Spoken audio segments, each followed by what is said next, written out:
Break બાદ હવે આગળ વાત કરીએ તો હાલોલ અરાદ મુખ્ય માર્ગ પર તળાવવડ પાસે ખાડો હજી પૂરાયો નહીં, સ્થાનિકોમાં રોષ।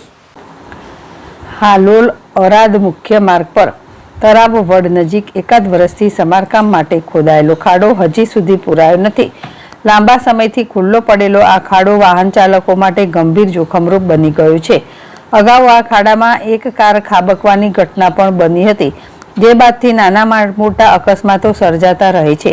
સ્થાનિક રહેવાસીઓ તથા મુસાફરોના જણાવ્યા મુજબ માર્ગ પર આ ખાડાના કારણે રોજબરોજ વાહન ચાલકો મુશ્કેલીમાં મુકાય છે।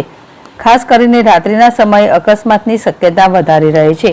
તંત્રની બેદરકારીના કારણે ખાડો પુરાણમાં વિલંબ થતાં લોકોમાં ભારે રોષ વ્યાપ્યો છે। માર્ગનો ઉપયોગ કરતા વાહન ચાલકો હવે તાત્કાલિક સમારકામની માંગ કરી રહ્યા છે। કિરણ ગોહિલ, ZSTV, પંચમહાલ।